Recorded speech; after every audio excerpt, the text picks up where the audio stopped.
Having all the sourcing you have on this situation in the organization, where do you fall? Yeah, Jay, normally I'd be right in your corner on this because how many times have we seen GMs stand up there at the podium, talk to reporters, and essentially it turns into the kiss of death as soon as they show support of anyone, a coach, a player, and sometimes they just contradict themselves and they don't want to reveal. But like most times, I'm agreeing with Key on this.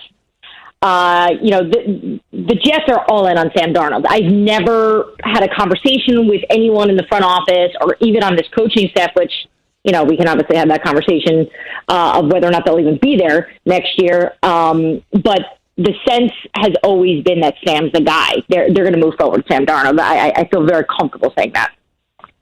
When you look at what's been your reaction around the league with the Raiders being fined so much money in draft picks, Diana, for just John Gruden. Like, come on, coach. Like, just get it right. What's that reaction that they continue to just seem to screw it up? Well, I think obviously the league is trying to send a very strong message by making sure that everyone in the league is seeing that they're not messing around. Because, look, let's go back to September when we saw teams that were technically not wearing masks. We saw what happened in Tennessee. They just got a little bit of a parking ticket, essentially, compared to what the Raiders are facing here. But at the same time, there was a lot of callousness here from the Raiders. When you saw what they were doing, we saw on social media, them at that gathering, not wearing masks. And we're at a point now where we're starting to see a lot of teams deal with COVID-19. It seems that right now, this is probably, of all the weeks this season, these are the most amount of teams affected by it. The good news is there aren't any teams with any significant outbreaks. But, guys, we can go through the list right now, and there's a lot of teams that are dealing with, whether it's a staff member or a player.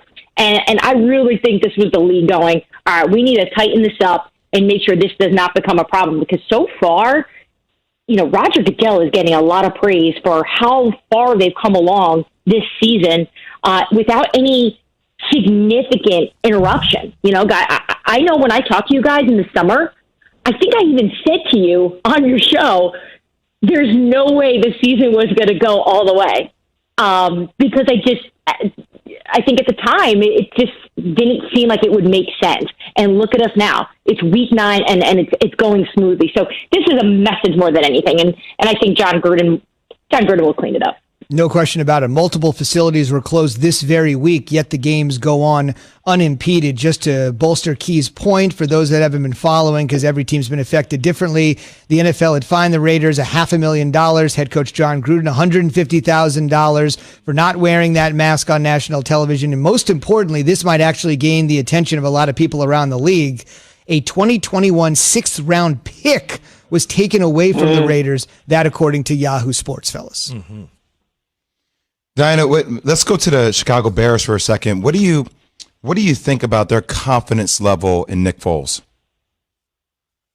So leading into this game, well, first of all, let's just start with playing off the COVID story. We know that they're dealing with that as well. They're one of the teams that their offensive line is getting hit with players that have COVID, or at least have been in contact with those that have it. So that's their priority right now in handling the safety and health of their team, which obviously becomes a gigantic distraction to what they want to do. Any team I've covered this year that has dealt with an outbreak, it absolutely overtakes what they're trying to do because everything has to be adjusted behind the walls.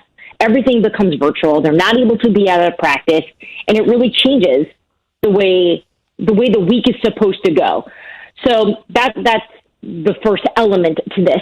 In terms of what Nick Foles can do, the sense I've always gotten when I talk to especially the receivers on the team, they believe that Nick Foles is good and can do this. It's just really trying to bring it together.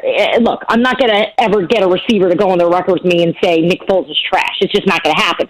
But you can pick up on tone.